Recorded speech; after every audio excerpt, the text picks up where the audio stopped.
So for those of you who watched my last video, you will know I'm back in England. Since I've been back in England, obviously there are some Korean foods that I've missed. One of them is delivery chicken. And when I was scrolling through my delivery app the other day, I saw one. So I figured we'd give it a try together. I also found some in our supermarket today. You did? Yeah, which we bought. So I put in an order for the chicken, but while we wait for the chicken, we are going to be watching a video prepared by my friends Andreas and Nick. So recently I was invited to go to a new art gallery in Seoul. It's called Sølvbaib, and it's 20 different exhibits in this gallery, which are all about the beauty, the stories, and the culture of Seoul. I was invited, I really wanted to go, but obviously I'm in England, so I can't go right now. But Nick and Andreas said they wanted to go, so I said, film it for me, and then I'll react to it with Mum while we're here. And while we wait for some chicken to arrive. We are watching it on our TV. Dun dun dun. Alright, this is your replacement Emils. We're the better versions of Emil. And we're gonna visit a very unique and interesting art exhibit. I'm really excited. Are you excited? I'm pretty excited. Like it's really interesting to see what the future of art stuff is gonna be. It's called Sølvbaib, and it's right around the corner. So let's go check out the entrance and then get in and check it out. Alright, sounds good. Let's go. He's such a hipster. Oh my god. He looks great. He's just got the best smile, Andreas. This is in order to get in, we're gonna input our birthday and the hour. Actually, I remember this. It was in the morning at 3 a.m. So now we get an individual barcode that is specific to our birthday, and we can actually use this while we're inside for one of the exhibitions. Pretty interesting. So they have 20 of these different galleries, basically. These different exhibits within it. And they all have a different message and talk about a different part of Seoul. Oh wow! Look, it's Nick and Andreas and the collages. So these are some of the different It looks exhibits. so cool.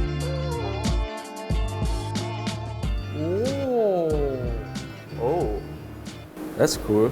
Ah, this is cool. So this one is God. So this is all the different mythological creatures and characters from Korea's history. They're put on the backdrop of Seoul city streets, which is really cool. It's much better than I expected it to be. Because when you were saying about screens, I was thinking like little TV screens, but these are massive. They fill the whole wall. It's a real wish I was there. That's right up your vibe, isn't it? Yeah, very colorful, really strong neon lights, a little absurd. So what we see here is a combination, a mix between, right now we're seeing this two-dimensional art, more fantastical, but then it's combined also with the landscape of Korea, like classic landscape that they have. Oh, and you can also see downstairs. So the whole room has like a completely different vibe. I really like this. It's got the retro, cyberpunk vibe. You can see Nick and Andreas are quite excited by the whole thing, aren't they? They're quite artsy people. Yeah. They're both cinematographers. Wow, man, I'm really digging these neon colors, these vibes. Sølvbaib. Welcome to the Matrix. Wow. This is cool. Look through the screen. It looks like a piece of the Matrix. It's like going into that wall of mirrors, isn't it? This is crazy. What we have in here is basically mirrors on all 4 sides of the wall. It's an octagon, so there's 8 mirrors, and it gives the illusion of infinity. And within here we have these green LED lights. It's really, really cool. If we close the door, then it becomes infinite. And it's quiet too. Nice. This exhibit is called Mind. It's a representation of an infinite amount of minds within Seoul. Because of all the mirrors, it creates that illusion of it's just endless, right? And that's what it's like in Seoul. You have so many people. Oh, I know. That's how I feel when I'm there. You know when you walk along the streets, exactly how you feel because there are so many. I don't think even London, you don't. London's a different feeling. It's a completely different experience, isn't it? This is really cool. I want to shoot a movie in here. Wow. I'll give you 2 options. You take the blue pill, you go back to Wonderland. You take the red pill, you see how far the rabbit hole goes. And then you go downstairs. So that was the 2nd floor. And then you come down here and there's the 2nd floor full of more exhibits. Oh, lovely. Some neon stuff. This part is cool. What I like is the contrast. Pitch black and then strong, saturated colors. And I think there's something appealing to the senses in that. It's not real, it's too saturated. And it's in the back of something that's completely black and dark. These neon vibes is something you can only get in Asia, right? I mean, we don't really have those in Europe or not really. America too much, do we? I think that's one of the draws, isn't it, about Seoul though? It's definitely one of Seoul's like appeals. Yes, and, yeah. It's part of its charm. It gives it a slightly exciting, I'm alive feel. Yeah. You know? It really does. You're living, it's happening. It's always in the downtown areas as Yeah. well. So this exhibit is actually called Signal. So these are all the signs that you find in the downtown areas from the past, present, and future. Oh, Put God, together. yeah. So if you've grown up in Seoul, it's Yeah. very nostalgic, isn't it? And I think this exhibit, it's so compressed and tight in a small space. And I think that represents accurately what Seoul is about. People living in a very small space, showing that through this art gives you a chance to reflect on the aesthetics of Seoul. I wonder if Emil seeing this makes him like miss Seoul. Definitely does make me so.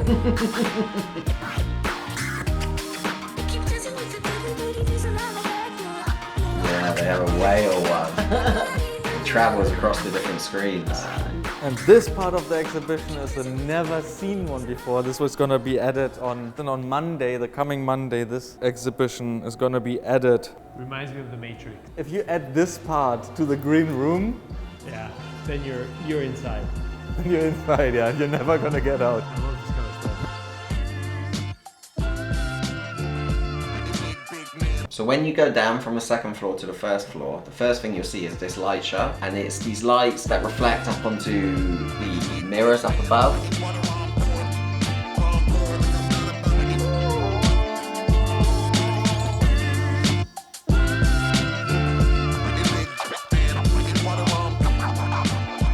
Yeah, that was pretty cool. That was interesting. Yeah. It's a visual experience for people who like color. I think Koreans might see this and be a little nostalgic, but for us, it's more of like an impression of what Korea could be and what it is.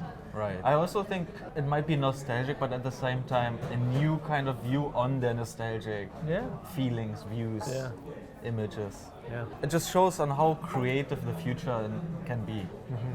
Yeah. First, I'm just going to go get the chicken, because I think it's here. And then we're going to try the chicken while talking a bit more about the gallery. Okay, yeah. So, this is the delivery one. This is Yeah. actually a virtual store. It's not like a real place. But I did open it when I was filming it. And Yeah. It doesn't look very good. Oh I dear. can't lie. It doesn't, does it? No. Actually? It looks a funny colour. It looks very brown. Oh no, you must miss Korea so much. This wouldn't happen in Korea, that's for damn sure. I mean, Very inside it's See, I've been to Korea and I've had Korean fried chicken, and this is not as good. no. It's actually not bad though. It's not bad, It's but better than it looks. yeah, it is better than that. Whoever's made that has clearly never been to Korea. Let's try Yes, they these look ones freshly cooked. before they get too cold. These ones are made by Japanese brands, so I don't know how good they're gonna be. No, it's not Korean flavour at all. It's really nice. It's very nice, but it doesn't remind me of Korean chicken. It's not a Korean taste at all. But it is nice. It was good. And they've just slapped Korean on the label because Korean chicken's become quite famous. Trendy. We're now going to have the second supermarket one. This is the most promising. Not only is that the best, it's the one that's closest to being Korean. Almost tastes Korean. Not as good. The batter's all wrong for one. That's an American batter, that's not a Korean batter. When you have Korean fried chicken in Korea, it's just such a huge taste explosion when it hits is. your mouth. Like your whole head goes shooting up with deliciousness and flavour. And it doesn't do that, No, but it is the closest thing we've had. this is not made by a Korean. No. None of these have been made by a Korean. But I suppose, like, watching that gallery video made me miss Seoul a lot. It's also one of those things where when you live in Seoul and you're there every day, you take for granted all those things. When you see it like in that gallery and art form, it really makes you appreciate how much beauty there is in Seoul and how much culture and life and character it has. And I like the fact that they do it in digital art because it really appeals to like, I think every age group. No, that exhibition looked really good. If I travelled an hour to go and see that exhibition, I would be quite happy. It also looks like a great place to take pictures. And yeah, I will leave all the details of the art gallery for you guys watching the video, so you guys can go see it straight away. Thank you, Mum, for joining me in this video. That's okay, it was a pleasure. We're gonna have to do more of these videos where we try and find Korean foods in England. Yeah, I think that'd be quite fun. Yeah. I think that's a good idea, actually. It's the only kind of idea I have. You come up with one there.